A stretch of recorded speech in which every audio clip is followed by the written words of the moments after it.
Hai semua, balik lagi bersama saya Cica di sini. Kali ini saya bakal ngelanjutin alur cerita 5 Daudi versi novelnya ya. Dan semoga kalian suka. Oke, tanpa banyak basa-basi, yuk kita simak alur ceritanya.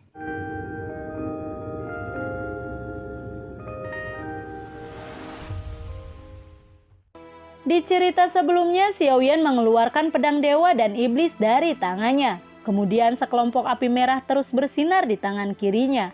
Api merah tua ini bukanlah api jantung bumi King Lian atau api sejati Samadhi, tetapi yang terakhir dari 7 kelompok api jantung dewa dan iblis yang diberikan Kaisar Pentian pada saat itu. Xiaoyan langsung melelehkan api merah para dewa dan iblis menjadi pedang para dewa dan iblis. Setelah api para dewa dan iblis bergabung menjadi pedang para dewa dan iblis, cahaya yang sangat terang tiba-tiba meletus dari pedang para dewa dan iblis memasuki tubuh Xiaoyan. Sejumlah besar kekuatan dewa dan iblis memasuki tubuh Xiaoyan. Tubuh Xiaoyan juga terus berubah. Rambut hitamnya berubah menjadi merah dalam sekejap dan akhirnya berdiri tegak seperti api. Pada saat yang sama mata dan kulitnya juga berubah menjadi merah. Hal yang paling menakjubkan adalah dia benar-benar menumbuhkan sepasang sayap merah. Pada saat ini dia tidak lagi terlihat seperti Xiaoyan, tetapi seperti dewa dan iblis sungguhan. Melihat Xiaoyan mengeluarkan pedang dewa, Xiaoyan berbaju hitam berteriak, "Bagaimana pedang dewa bisa ada di tanganmu?" Di antara 3 alam dan 6 alam, pedang para dewa dan iblis memiliki prestasi tertinggi. Di zaman kuno itu adalah senjata sihir terlarang yang paling menakutkan di zaman kuno. Xiaoyan berbaju hitam tidak menyangka bahwa senjata ajaib terlarang ini akan berada di tangan Xiaoyan. Mudah baginya untuk membunuh Xiaoyan, tetapi sekarang Xiaoyan memiliki pedang para dewa dan iblis di tangannya. Tidak mudah baginya untuk membunuh Xiaoyan. Xiaoyan berbaju hitam berkata, "Tidak peduli jika kamu memiliki pedang dewa dan iblis di tanganmu, aku tetap akan membunuhmu." Lalu dia berubah menjadi sambaran petir dan bergegas menuju Xiaoyan. Kecepatan Xiaoyan berbaju hitam sangat cepat. Tetapi saat ini Xiaoyan sudah dapat dengan mudah menangkap lintasan Xiaoyan palsu. Penguasa gelombang pembelah api. Penguasa gelombang pembelah api awalnya hanya teknik bertarung tingkat bumi. Tetapi yang ditampilkan oleh Xiaoyan menggunakan pedang dewa dan iblis tidak kalah kuatnya dengan teknik bertarung tingkat tinggi. Langsung menebas ke arah Xiaoyan berbaju hitam. Menghadapi energi yang melonjak, Xiaoyan berbaju hitam mengepalkan telapak tangannya erat-erat. Api yang panjang dengan cepat terbentuk di tangannya. Itu juga merupakan gerakan api membelah gelombang. Xiaoyan berpakaian hitam adalah kaisar petarung sejati. Oleh karena itu, kekuatan penguasa gelombang pembelah api yang ditampilkan olehnya juga cukup menakutkan. Sinar garis besar dan sinar pedang di langit bertabrakan dengan kecepatan kilat. Pada saat keduanya bertabrakan, seluruh dunia tampak terhenti. Tetapi kemudian suara gemuruh yang tak tertandingi meledak dengan sinar cahaya yang menyilaukan di langit. Gunung berapi di kejauhan runtuh dan hancur dalam sekejap, dan batu yang di bawahnya langsung meluncur ke langit. Dalam cahaya yang menyilaukan, kedua Xiaoyan bergegas bersama lagi, bergerak cepat di kehampaan, memulai pertempuran yang sengit lagi. Pertempuran antara dua Xiaoyan dapat digambarkan sebagai pertempuran antara naga dan harimau. Untuk sementara waktu, keduanya tak dapat dipisahkan dan mereka seimbang.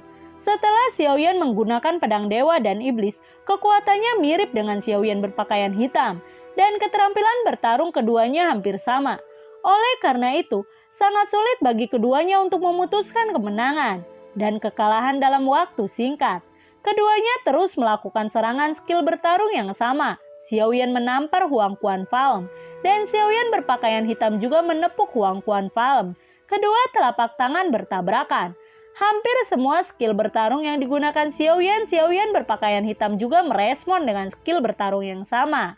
Keduanya terus-menerus bersaing.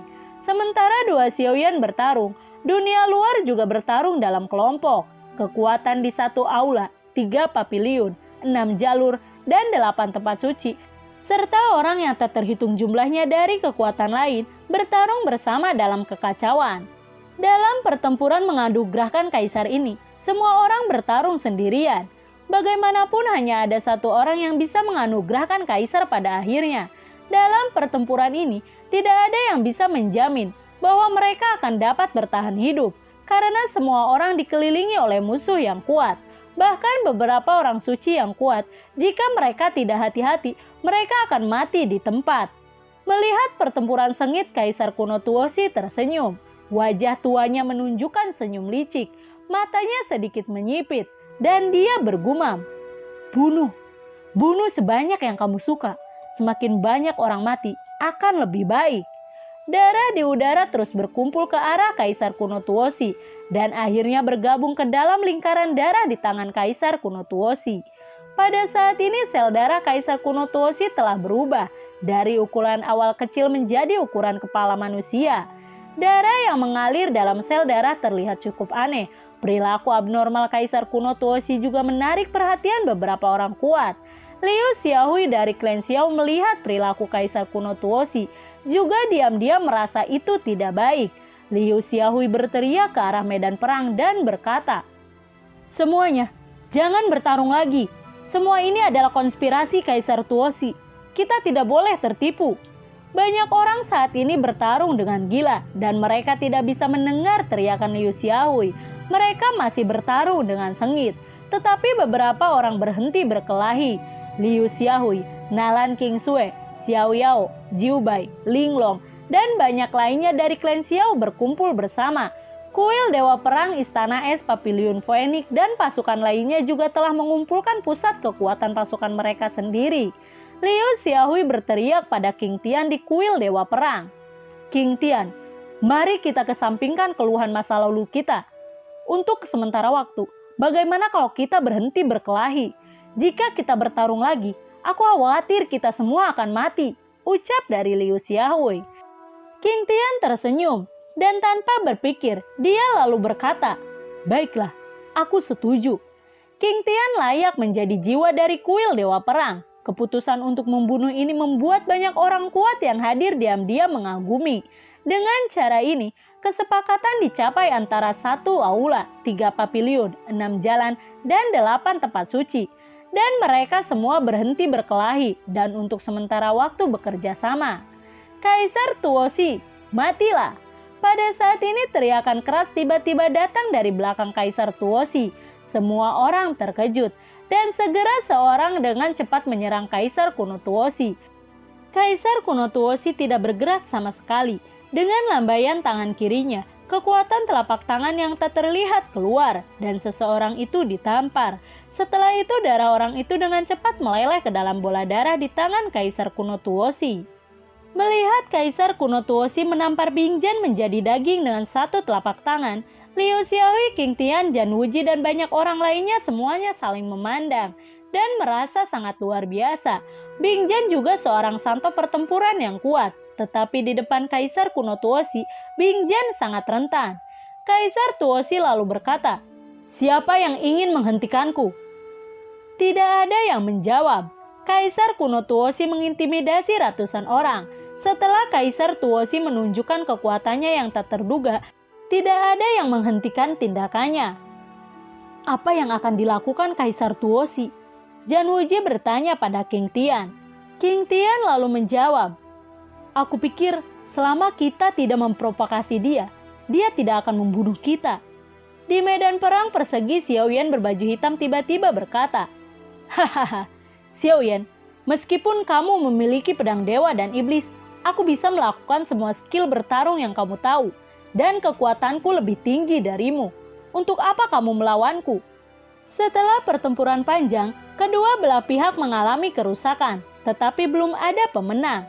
Mendengar ini, Xiao Yan melangkah perlahan di kehampaan dan berteriak keras, "Kalau begitu, mari kita bandingkan siapa yang lebih kuat." Xiao Yan berbaju hitam tertawa dan berkata, "Hahaha, apa? Kuat?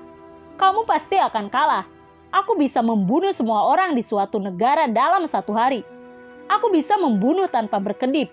Apakah semua orang di lembah ini bisa? Termasuk kamu," ucap dari Xiao Yan berbaju hitam.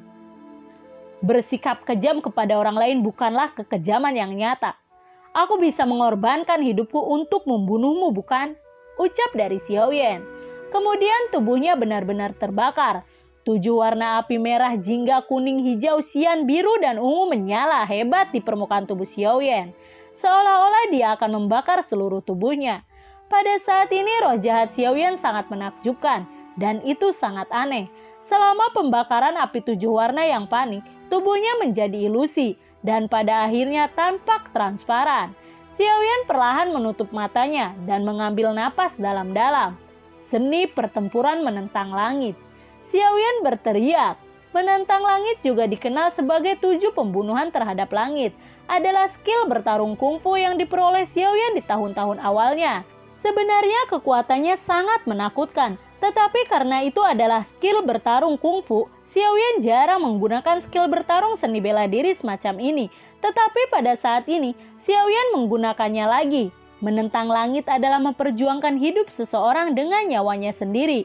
Yang dimaksud adalah maju dengan berani, mengorbankan nyawa demi kebenaran, berani dan tidak takut mati, membunuh 7 orang dalam satu gaya. Jika 7 kill habis dan musuh tidak bisa dibunuh, maka yang akan mati adalah dirinya sendiri. 7 jenis api berwarna-warni di permukaan tubuhnya berubah menjadi 7 bunga teratai dengan warna yang berbeda. Perlahan-lahan berputar di sekitar Xiaoyan. Pada saat ini semangat juang Xiaoyan luar biasa. Membunuh. Xiaoyan melangkah ke udara dan muncul di samping Xiaoyan berpakaian hitam. Duar, duar, duar. Keduanya saling berhadapan.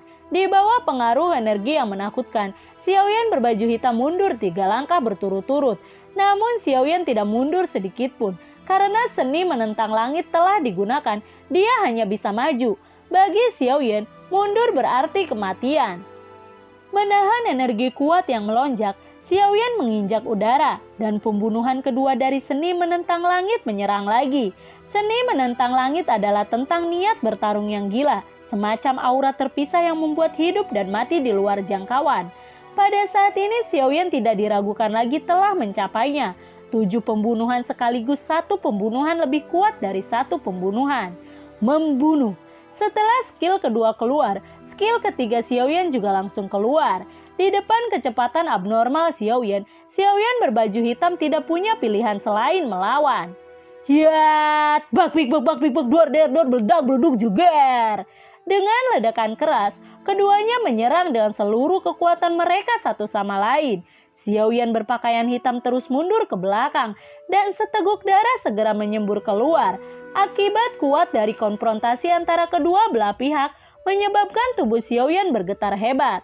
Tapi dia menahan tekanan kuat dari gelombang pada saat ini. Dia masih memiliki 4 bunga teratai yang melilit tubuhnya. Tubuhnya hampir transparan, wajahnya menjadi pucat dan lemah. Melihat Xiaoyan di depannya, perasaan tak terkalahkan muncul di hati Xiaoyan berbaju hitam. Pada saat ini dia sudah memiliki kepengecutan di dalam hatinya, dan dia kemungkinan besar akan kalah dalam pertempuran ini. Membunuh, membunuh, membunuh.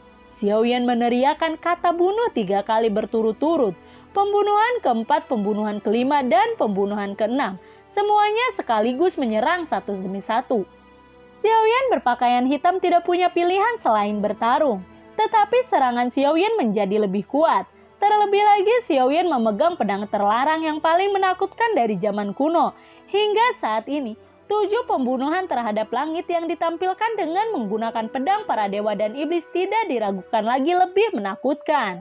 Ketika Xiaoyan menyerang pembunuhan ke-6, momentum Xiaoyan benar-benar membuat lawan kewalahan. Dan Xiaoyan berpakaian hitam sebagai Kaisar Dou ditebas oleh Xiaoyan dan terbang jauh. Xiaoyan berpakaian hitam itu meneteskan darah. Pedang Xiaoyan barusan menyebabkan dia terluka parah. Dan pembunuhan ke-7 berikutnya adalah momen hidup dan mati yang sebenarnya. Xiaoyan, kamu gila. Untuk membunuhku, kamu bahkan akan mati. Xiaoyan berpakaian hitam sangat marah dan kemudian berteriak keras. Yan Xuan meledak. Saat teriakan itu jatuh, Xiaoyan berpakaian hitam segera melepaskan serangan terkuatnya. Ledakan Yan Xuan adalah skill bertarung tingkat super surga dengan kekuatan yang tak tertandingi. Pada saat ini Xiaoyan berpakaian hitam mengerahkan semua kekuatannya. Membunuh. Pada saat Xiaoyan berpakaian hitam menampilkan Yan Xuan, Xiaoyan berteriak keras dan pembunuhan ketujuh seni menentang langit juga melesat pada saat yang sama. Buam, buam, buam. Ada ledakan gemuruh terus-menerus di udara. Pembunuhan ketujuh Xiaoyan bertabrakan dengan ledakan Yang Xuan.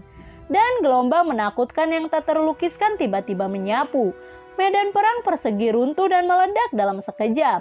Dipengaruhi oleh energi setelahnya, kedua Xiaoyan bergegas keluar dari medan perang persegi dari arah yang berlawanan. Seluruh tubuh Xiaoyan berpakaian hitam benar-benar hancur dan darah di tubuhnya menetes. Situasi Xiaoyan juga sangat tidak baik, bahkan lebih buruk daripada situasi Xiaoyan berbaju hitam. Mata Xiaoyan sedikit tertutup dan 7 teratai kehidupan di sekitarnya semuanya menghilang. Xiaoyan tidak memiliki napas kehidupan saat ini. Tubuhnya benar-benar transparan seperti busa, seolah-olah dia akan dimusnahkan dalam kehampaan saat angin bertiup. Melihat kondisi Xiaoyan, Liu Xiaohui, Nalan Qingsui, dan kekuatan klan Xiao lainnya semua berteriak keras. Xiaoyan! Pada saat yang sama semua bergegas menuju arah Xiaoyan. Xiaoyan berbaju hitam tersenyum dan berkata, "Hahaha, Xiaoyan, kamu telah menggunakan 7 pembunuhan. Dan kamu telah kehabisan napas hidupmu. Orang yang menang pada akhirnya adalah aku." Lalu dia mencoba yang terbaik untuk memobilisasi sedikit kekuatan terakhir di tubuhnya. Tubuhnya bergetar dan dia juga sudah datang ke tubuh Xiaoyan. Pukulan keras tiba-tiba menghantam tubuh Xiaoyan. Xiaoyan! Melihat Xiaoyan diserang, banyak orang kuat di klan Xiao berteriak keras. Wajah semua orang terkejut. Saat ini Xiaoyan sudah sangat lemah. Jika pukulan ini mengenai Xiaoyan, Xiaoyan akan langsung hilang. Namun saat ini, semua orang terlalu jauh dari Xiaoyan dan tidak ada waktu untuk menyelamatkan Xiaoyan. Bunuh! Pada saat Xiaoyan berpakaian hitam meninju Xiaoyan, Xiaoyan tiba-tiba membuka matanya. Pembunuhan ke-8 segera dilakukan oleh Xiaoyan. Bagaimana mungkin? Melihat Xiaoyan yang telah kehilangan napas hidupnya melakukan pembunuhan ke-8 dari seni menentang langit, pada saat ini Xiaoyan berpakaian hitam benar-benar putus asa. Pembunuhan ke-8 seni menentang langit Xiaoyan lebih kuat dari serangan sebelumnya. Duar! Duar! Dua suara terdengar hampir tidak dapat dibedakan. Kekuatan pukulan tak tertandingi dari Xiaoyan berjubah hitam dengan kejam menyerang Xiaoyan, menyebabkan tubuh Xiaoyan meledak seperti gelembung dan tubuh jiwa meledak dari tubuhnya. Dan pada saat yang sama, pedang dewa dan iblis yang berisi kekuatan pembunuhan ke-8 juga menebas tubuh Xiaoyan berpakaian hitam. Tubuhnya tiba-tiba meledak, berubah menjadi awan darah yang memenuhi udara. Kedua Xiaoyan telah binasa bersama. Melihat adegan ini, semua orang di klan Xiao terkejut. Mereka semua berlutut di langit. Tepat ketika kedua Xiaoyan mati bersama, Kaisar Tuosi berkata, "Bencana Kaisar. Dari hidup sampai mati, reinkarnasi selama ratusan generasi, melalui kesulitan yang tak terhitung, adalah Dao." Dia langsung muncul di tempat di mana kedua Xiaoyan tadi bertarung. Setelah kedua Xiaoyan meledak, darah yang tertinggal dengan cepat bergabung ke dalam sel darah di tangannya. Pada saat ini bola darah di tangannya sudah setinggi 1 orang. Kaisar kuno Tuosi memegang bola darah tinggi-tinggi di atas. Dan darah dari segala arah dengan cepat berkumpul ke arahnya seperti pusaran. "Masuklah dengan patuh." Kaisar kuno Tuosi tersenyum. Dan bola darah besar itu tiba-tiba bergegas menuju Xiaoyan. "Kaisar Tuosi, kamu..." Xiaoyan menjadi pucat karena terkejut. Dan sebelum dia bisa selesai berbicara, dia tersedot ke dalamnya oleh sel darah yang besar. Pada saat Xiaoyan ditelan oleh sel darah besar, Xiaoyan merasakan sakit yang tak tertahankan di sel darah. Dan setelah berteriak beberapa saat, dia menghilang ke dalam sel darah. Kaisar Tuosi membunuh Xiaoyan. Kita akan membalasnya. Ya, kami bertarung dengan Kaisar kuno Tuosi. Bunuh Kaisar kuno Tuosi. Banyak orang di klan Xiao dipenuhi dengan kemarahan. Dan mereka semua berteriak untuk membalas dendam pada Kaisar kuno Tuosi. Meskipun semua orang tahu bahwa mereka bukan lawan dari Kaisar kuno Tuosi. Tapi sekarang semua orang kehilangan akal. Bagaimana mereka bisa begitu peduli? Liu Xiaohui berteriak dengan tegas. Tidak ada yang diizinkan untuk melakukannya. Liu Xiaohui sebagai wakil kepala klan Xiao, oleh karena itu ketika teriakannya jatuh, banyak orang dengan patuh tetap di tempat mereka, menatap Kaisar kuno Tuosi dengan marah. Pada saat ini Murong Qingcheng akhirnya bergerak. Sosoknya bergerak, orang-orang telah datang ke depan Kaisar kuno Tuosi. Tangan lembutnya sedikit digenggam, dengan pedang peri melintas. Kamu benar-benar turun dari dunia umur panjang. Kenapa? Kamu juga ingin menghentikanku, ucap dari Kaisar kuno Tuosi. Murong Qingcheng lalu berkata, tujuan kunjunganku kali ini adalah untuk menghentikan Kaisar kali ini. Jika ada yang ingin menentangku, hanya ada satu cara untuk mati, ucap dari Murong Qingcheng. Sungguh nada yang gila. Sayang sekali, kamu tidak memenuhi syarat untuk mengatakan hal seperti itu di depanku, ucap Kaisar kuno Tuosi. Cukup atau tidak? Cobalah dan kamu pasti akan tahu, ucap dari Murong Qingcheng. Segera cetakan telapak tangan berubah dan cetakan api emas segera menamparnya. Melihat pihak lain menunjukkan tanda api, Kaisar Tuosi tersenyum dan berkata, hahaha, ingin bermain api denganku? Baiklah. Lalu dia melambaikan telapak tangan kirinya dan tanda api keluar dengan marah. Keduanya bertabrakan, ruangan runtuh dan api tiba-tiba menyebar ke langit. Lembah di bawah tiba-tiba berubah menjadi tanah merah. Dan segel pertama di kedalaman lembah tiba-tiba pecah. Untungnya segel kedua memblokir api. Setelah pertempuran pertama, keduanya bergerak dan bergegas bersama lagi. Pusat kekuatan klan Xiao, kuil Dewa Perang, Paviliun Phoenix, Paviliun Tianshui, dan banyak kekuatan lainnya semuanya mundur satu demi satu, bersembunyi di kejauhan untuk menyaksikan pertempuran antara Kaisar kuno Tuosi dan Murong Qingcheng. Liu Xiaohui, Qing Tian, dan yang lainnya sangat terkejut ketika mereka menyaksikan pertempuran antara Kaisar kuno Tuosi dan Murong Qingcheng. Murong Qingcheng dan Kaisar kuno Tuosi terus-menerus berkelahi. Lalu, bagaimanakah kelanjutan ceritanya? Nantikan video Cica selanjutnya ya. Bagi kalian yang suka akan alur cerita yang Cica bawain, kalian bisa like, komen, share ke teman-teman kalian ya. Cica ucapin terima kasih juga buat kalian yang udah mensupport Cica lewat link Saweria di bawah kolom deskripsi. Dan semoga sehat selalu ya buat kalian.